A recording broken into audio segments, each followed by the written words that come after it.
2024 లేదా 25లో డిగ్రీ లేదా బీటెక్ చదివారా? సాఫ్ట్‌వేర్ జాబ్ కోసం ఎదురు చూస్తున్నారా? అయితే కోడ్ జ్ఞాన్ 100 డేస్ కోర్సులో చేరండి. జాబ్ సాధించండి. నమస్కారం మేడం.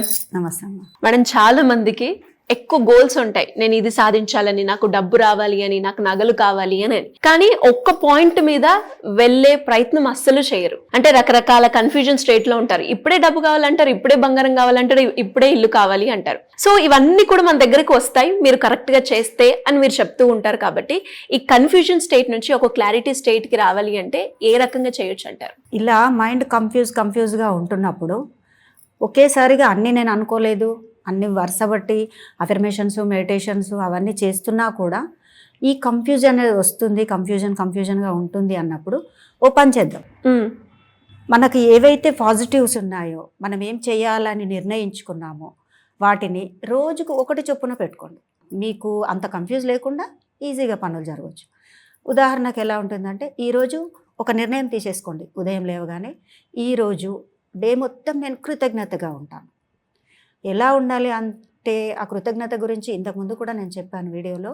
ఉదయం నుంచి రాత్రి వరకు ప్రతిదానికి నేను కలిగి ఉన్నదానికి కృతజ్ఞతలు, నేను కలిగి ఉన్న ప్రతిదానికి కృతజ్ఞతలు. బెడ్ పై లేసిన దగ్గర నుంచి దిండు దుప్పటాతో సహా చెప్పడం స్టార్ట్ చేసి, వాటర్కి, ఇంట్లో ప్రతిదీ, వంట దగ్గర, ఎక్కడెక్కడ ఏ ఏ వస్తువులతోటి మీరు ప్రయాణం చేస్తున్నారో, ఏ ఏ వస్తువును ఉపయోగిస్తూ డే మొత్తం నడుస్తూ ఉందో ప్రతిదానికి, మీకు ఆ రోజు హెల్ప్ చేసిన వ్యక్తులకి, మీకు ఉపయోగపడిన వస్తువులకి, దేనికైనా ప్రతిదానికి కృతజ్ఞత చెప్తూ ఉండాలి.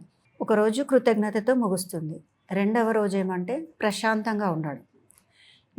ఎలాంటి మూమెంట్స్ వచ్చినా కోపాలు తెచ్చుకోకుండా ముందే డిసైడ్ అయిపోవాలి ఉదయమే. నేను దేనికి టెన్షన్ పడను.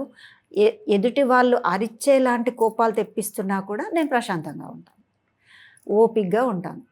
డిసైడ్ అయిపోవాలి ఆ రోజు డే మొత్తము నేను ప్రశాంతంగానే ఉంటాను. ఈరోజు ఈ నిర్ణయం తీసుకుంటున్నాను అంటే ఇది నిర్ణయాల వారిగా చెప్తున్నాను నేను. సెకండ్ రోజు నేను ఇలా ప్రశాంతంగా ఉంటాను, దేనికి టెన్షన్ అవ్వను. నేను టెన్షన్ అవ్వను, ఇతరులకు టెన్షన్ పడేలాగా చేయను. అలా డే మొత్తంలో కూడా నేను ప్రశాంతంగా ఉంటున్నాను అంటే మీ లోపల ఉన్న ఈ తత్వాలని అలవాటు చేసుకోవడం. ఎప్పటికప్పుడు ఏం జరుగుతుంది అనేదాన్ని కంట్రోల్ చేస్తూ అలవాటు చేసుకోవడం. ఇదంతా ఒక రోజంతా ఇలా గడిపేయడం. రాత్రి వరకు కూడా అనుకోవాలి, నేను ఈరోజు ఈ నిర్ణయం తీసుకున్నాను కదా, ఇంకా నేను ప్రశాంతంగానే ఉంటాను, ఎవరితో ఏ గొడవలు వద్దు, దేన్ని పట్టించుకోను, అట్లా ఉంటుంది. మూడో రోజు ఏమంటే వీలైనంత మట్టుకి మౌనంగా ఉండడం. మౌనము అనేది, ఎందుకు మౌనం గురించి చెప్తున్నాను అంటే, మౌనంగా ఉన్నప్పుడే మనతో మనం చక్కగా మాట్లాడుకోవచ్చు. బయట ఎంతసేపు మాట్లాడుతున్నా మనకు కావాల్సింది అవసరాల నిమిత్తమే అవుతుంది తప్ప, మనకు కావాల్సింది సృష్టించుకోవాలి, మన లోపలికి మనం చూసుకోవాలి అనుకున్నప్పుడు మౌనం బాగా పనిచేస్తుంది. టైం దొరికితే చాలు మౌనంగా ఉండి తనలోకి తాను ఆలోచించుకునే ప్రయత్నం చేయాలి. మాట్లాడకూడదు అంటే ఇప్పుడున్న పరిస్థితుల్లో ఎంతవరకు అయితే అవసరం అంత. మీకు టైం దొరికిందా మౌనంగా ఉండడానికి ప్రయత్నించండి. మౌనంగా ఉండడం అంటే ఊరికే కాదు, నీతో నువ్వు చూసుకోవడము, నీతో నువ్వు మాట్లాడుకోవడం. మనం ఏం కావాలనుకున్నాము, ఏది సాధించాలనుకున్నాము అని చెప్పేసి. అట్లా మూడవ రోజు మౌనంగా ఉండడం కోసం.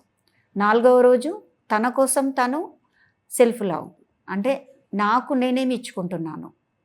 నాలుగవ రోజు నాకు నేనేమి ఇచ్చుకుంటున్నాను, ఎంతవరకు నన్ను నేను శ్రద్ధగా చూసుకుంటున్నాను, నా హెల్త్ని కాపాడుకుంటున్నానా, నాకు కావాల్సినట్టుగా నేను ఎంతవరకు జీవిస్తున్నాను, నిజంగా నేను అనుకున్నట్టుగా ఉంటున్నానా, దాన్ని ఒకసారి గమనించుకోవాలి. ఉదయం నుంచి రాత్రి వరకు ఈ పనులు ఆ పనులు అన్నీ చేస్తూ ఉంటారు, తన కోసం తాను పట్టించుకోరు.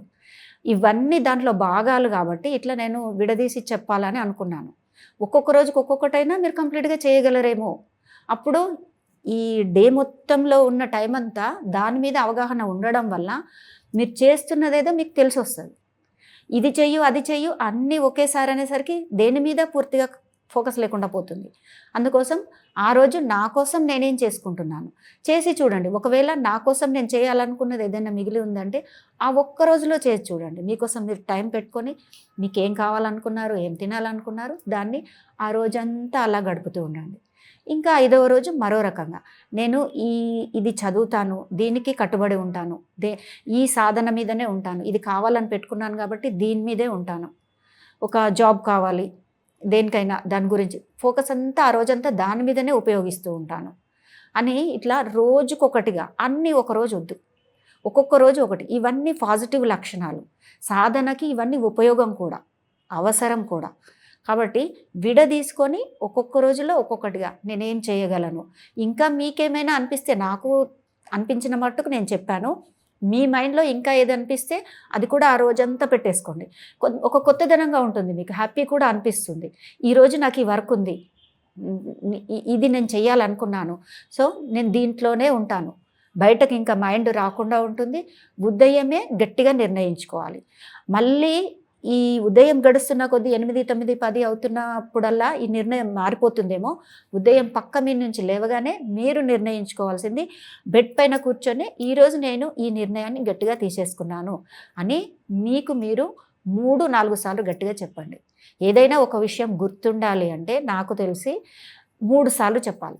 నేను ఏదైనా మర్చిపోతాను అన్న ఆలోచన వచ్చినా నేను దీని గురించి అనుకుంటున్నాను, దీని గురించి అంటే అంటుంటారు కదా, నేను దీన్ని మర్చిపోతున్నాను. ఒక వస్తువు ఒక చోట పెట్టినప్పుడు నేను మర్చిపోయాను, ఈ మధ్య అలా జరుగుతూ ఉన్నప్పుడు ఎట్లా అమ్మా అంటే, నేను ఇక్కడ పెట్టాను అని మీ మనసులో 3 సార్లు అనుకోండి.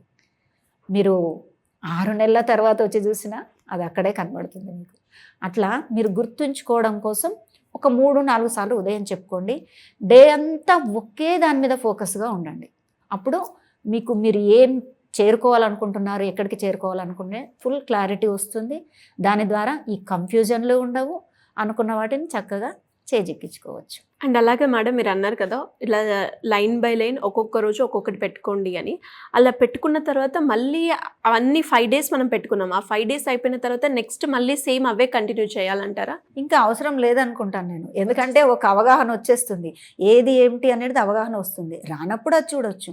వీటన్నింటినీ కలిపి నేను ఇలా చేయగలను అంటే కన్ఫ్యూజ్ లేకుండా నేను ఈ రోజంతా నేను చేయగలిగినప్పుడు అది నేను ఎంతవరకు చేశాను అనేది వాళ్ళకు ఒక అవగాహన వస్తుంది. వాటన్నింటిని ఒకచోట చేర్చి అప్పుడు మళ్ళీ మీకు కావాల్సిన వాటిని చేసుకోవచ్చు. మీకేం కావాలని గట్టిగా కోరుకుంటున్నారో అది మళ్ళీ కంటిన్యూ చేయొచ్చు. ఒక చిన్నపిల్లలకు పాట అని చెప్తున్నట్లుగా చెప్తున్నాను నేను. అలా కంటిన్యూగా అన్నీ ఒకసారిగా మళ్ళీ చేసుకున్నప్పుడు ఈజీగా ఉంటుంది. మరి మళ్ళీ వెనక్కి తిరిగి చూసుకునే అవసరం ఉండదు. ఆటోమేటిక్ గడిచిన గంటలన్నీ ఒకే దాని మీద మీరు ఫోకస్గా ఉన్నారు కాబట్టి మీకు అలవాటు అయిపోతుంది. మీ సబ్కాన్షియస్లో అది ఫీడ్ అయిపోతుంది. ఇన్ని గంటల పాటు ఒకటే చేసినప్పుడు మొన్న చేసింది నిన్న చేసింది కలిపి ఈరోజు మళ్ళీ మీకు అవగాహన వచ్చేస్తుంది. 4వ రోజుకి వచ్చేస్తుంది, 5వ రోజుకి వచ్చేస్తుంది. ఇంకా ఆ వారం చివరి రోజున మీరు మొత్తం అంతా కలిపి ఇన్ని మంచి లక్షణాలతో మీరు ఇప్పుడు కూర్చోండి మనీ మెడిటేషన్లో. ఎలా రాదో చూద్దాం, తప్పకుండా వచ్చేస్తుంది. అంటే ఎలా మేడం, ఇంకా ఎవరైనా కూడా క్లాసెస్లో జాయిన్ అవ్వాలి అంటే ఎప్పుడు ఉంటాయి, ఎలా జాయిన్ అవ్వాలి అంటారు?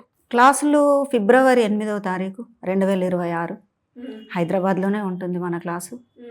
దానికి మన నెంబర్స్ ఏవైతే ఉన్నాయో దానికి కాల్ చేసి ఎన్రోల్ చేసుకోవచ్చు. చేసుకోవచ్చు. Thank you madam, thank you so much. వస్తాం.